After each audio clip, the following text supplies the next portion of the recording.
안녕하세요. 오늘은 월요일이고 예언적 전망을 나눌 시간입니다. 12월 달에 오신 것을 환영합니다. 저는 이 달에 대해 매우 기대하고 있습니다. 하나님께서 이 달에 우리를 위해 놀라운 일을 계획하고 계시다고 믿기 때문입니다. 저는 주님께서 여러분을 위한 말씀을 주셨다고 믿고 있습니다. 여러분이 이 말씀을 놓치지 않기를 원합니다. 주님의 말씀을 들으시기를 바랍니다. 우리는 지금 한 해의 마지막 달에 있습니다. 여러 가지 이유로 매우 중요한 달이며 새로운 해로 들어가는 관문이기도 합니다. 저와 같으시다면 아마도 올해가 너무 빨리 지나갔다고 말씀하실 것입니다. 정말로 너무 빠르게 지나갔습니다. 그러나 우리는 곧 2026년에 들어서게 됩니다. 저는 12월을 위한 주님의 말씀을 여러분과 나누고자 합니다.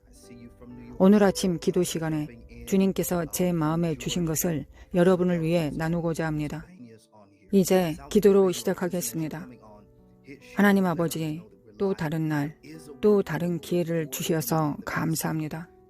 주님과 교제하고 주님을 만나며 주님의 음성을 듣고 성령의 인도하심을 받게 하심을 감사합니다.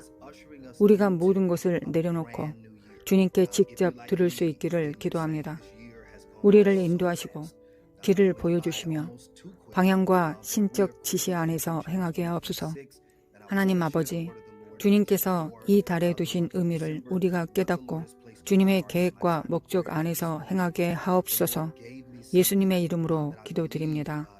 아멘. 이제 바로 말씀으로 들어가겠습니다. 12월은 신적 전략의 달입니다. 제가 기도할 때 주님께서 제 영에 강하게 말씀하셨습니다. 이 달은 신적 전략의 달이라고 하셨습니다. 전략이라는 단어에는 히브리어와 헬라어가 있습니다. 저는 여러 번 연구해 본 적이 있습니다.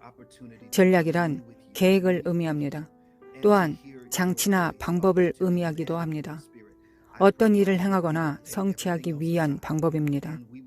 저는 하나님께서 이 달에 여러분에게 신적 전략을 내려주시기를 원하신다고 믿고 있습니다.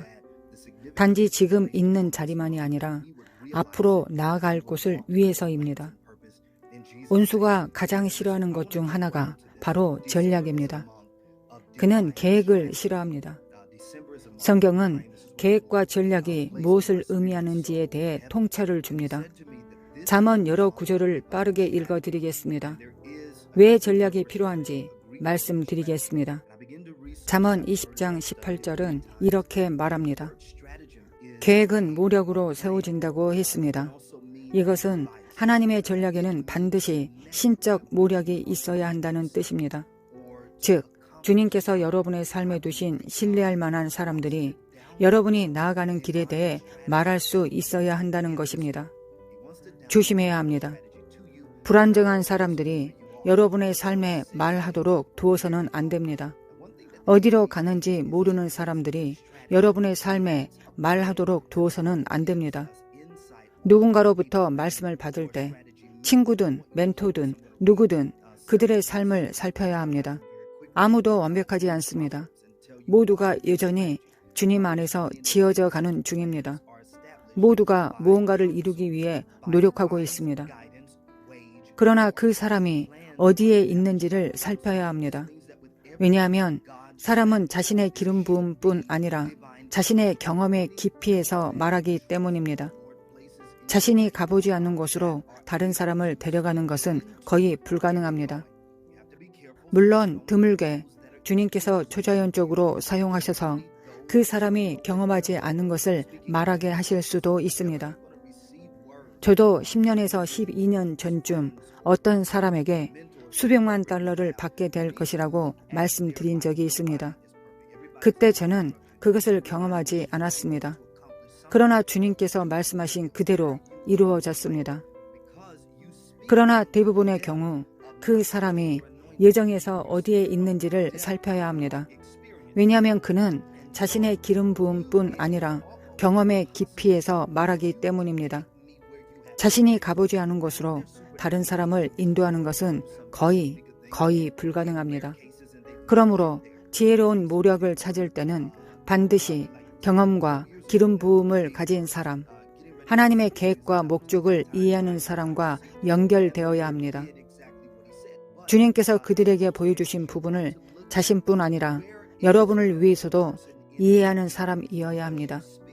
따라서 지혜로운 모략을 받을 때는 반드시 그것을 검증해야 합니다. 어떤 영적 전쟁에도 모략 없이 들어가서는 안 됩니다.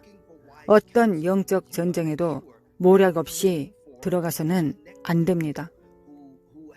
영적 전쟁에 전략이나 계획 없이 들어가지 마십시오. 우리의 전쟁에는 신적 전략이 함께합니다. 그러므로 그냥 가서 권세를 가지고 결박하거나 어떤 지역의 영을 장악하려고 해서는 안 됩니다. 반드시 계획이 있어야 합니다. 체계가 있어야 합니다. 그것이 바로 전략입니다. 모든 신적 전략은 하나의 체계입니다. 하나님께서는 사탄의 체계에 맞서 싸우도록 체계에 기름을 부으십니다. 그러므로 혼자 들어가는 것이 아닙니다. 혼자 온수와 싸우는 것이 아닙니다. 반드시 허락이 있어야 하고 전략이 있어야 하며 하나님께서 주시는 신적 계획이 있어야 합니다. 많은 분들이 지금까지 사탄의 공격을 경험해 왔습니다. 그러나 주님께서 그것을 다룰 전략을 주시려 하고 계십니다. 잠언 24장 6절로 가겠습니다. 다시 성경은 이렇게 말씀합니다. 너는 전략으로 싸우라. 승리는 지략이 많음에 있느니라. 다시 말해 전략 없이 영적 전쟁에 들어가지 말라는 것입니다. 하나님께서 여러분에게 무엇을 하라고 부르시는지 알아야 합니다. 목표와 사명을 알아야 합니다. 무엇을 향해 나아가는지 알아야 합니다. 왜냐하면 허락도 없고 성령의 뒷받침도 없이 들어가면 불필요한 공격을 스스로 열어놓게 되기 때문입니다. 그러므로 전쟁을 할 때 무엇을 하고 있는지 반드시 알아야 합니다. 잠언 24장 6절은 이렇게 말합니다. 지혜로운 지도로 내가 전쟁을 할 수 있다. 많은 모서로 승리가 있다. 올바른 음성이 여러분을 승리로 인도할 것입니다. 이것이 바로 올바른 목자와 연결되는 것이 중요한 이유입니다. 올바른 예언적 음성과 연결되는 것이 중요합니다. 하나님의 참된 마음을 가진 자들, 사명에 순수한 자들과 연결되어야 합니다. 그들의 음성이 여러분의 삶에 승리를 활성화할 것입니다. 올바른 모사들이 여러분을 승리로 인도할 수 있습니다. 이것은 성경이 말하는 것입니다. 그러므로 여러분이 계속해서 패배를 경험하고 있다면 제가 묻고 싶은 질문은 여러분은 어떤 음성을 듣고 있습니까? 입니다.